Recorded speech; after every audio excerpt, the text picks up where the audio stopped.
सच्ची कहते हैं तुमसे, सच्ची। हर कष्ट को तुम रौंद सकते हो, हर कष्ट को सह सकते हो। अगर अभी तुम निश्चय कर लो मैं मरा, अब तुमको कोई नहीं मार सकता। सब भयभीत हो जाएंगे तुमसे। केवल एक निश्चय कर लो, आप हमारी जिंदगी की कोई परवाह नहीं। अभी अभी तुम्हारा वो भयंकर रूप आ जाएगा कि जिस गली से निकलोगे लोग अंदर घुस जाएंगे। आप शरीर पवित्र रख के देखो, 1 महीना झूठा मुंह मत रखना, शरीर पवित्र रखो और ब्रह्मचर्य रह के देखो।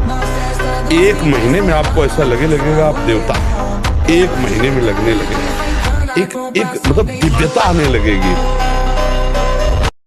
ब्रह्मचर्य छीन होने मत देना और कोई नशा मत करना।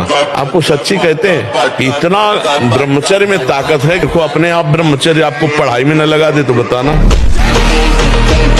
दिन में 3-3, 4-4 बार बच्चों का काम खिलवाड़, उनको खिलवाड़ लग रहा है। ऐसा लग रहा है कि बहुत अच्छा मार्ग मिल गया जिससे हम सुखी हो जाएंगे। दुर्दशा ये हो गई कि 13 और 14 वर्ष का बच्चा वो इतने बड़े रोग से ग्रसित हो गया कि लघुशंका करते ही जो महान शक्ति उसका पता नहीं। पागलों जैसी बात हमको समझाया जी, क्या स्मृति का लोप हो रहा है।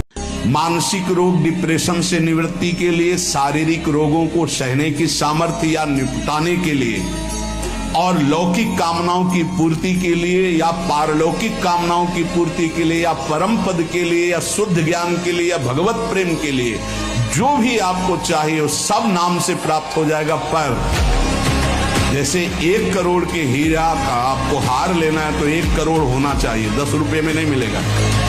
ऐसे ही आपको जो कामना है उसके अनुसार पहले नाम जप करो, पाप नष्ट हो और उस कामना की पूर्ति निश्चित हो जाएगी। निश्चित, आप पक्का समझ लीजिए। जब घर्षण से नष्ट दौर्बल्य आ जाता है तो स्वयं जो वीर तत्व है, चाहे जिसका भी हो, वो अपने आप निकलता रहता है, रिलीज होता रहता है।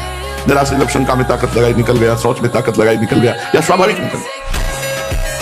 यहां तक कि सामान्य भोग की बात सुनते ही निकल गया, श्रृंगारिक वर्णन हुआ निकल गए, चिंतन किया निकल गया, बिल्कुल जीवन बर्बाद।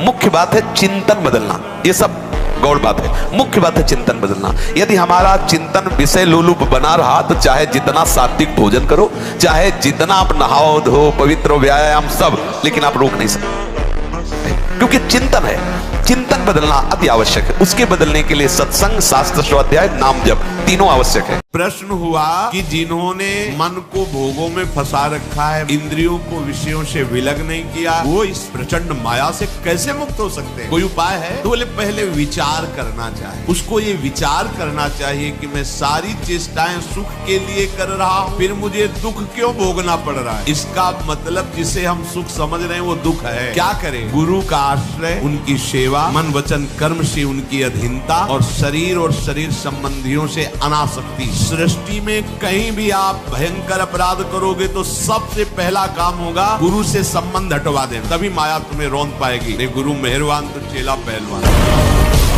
विचलित होना हमारे जीवन में नहीं होना चाहिए। 1000 बार नाली में गिरेंगे फिर भी हम छाती ठोक के आगे बढ़ेंगे। हमें कोई गाली दे रहा है, हम सह जाएंगे, चोट पहुंचाने का तात्पर्य का भाव से, लेकिन कोई हमारे धर्म पर, फिर हमने कि हर परिस्थिति में आप आनंदित रहोगे। परिस्थिति हमें दुख नहीं दे सकती यदि हमारे विचार सही हैं।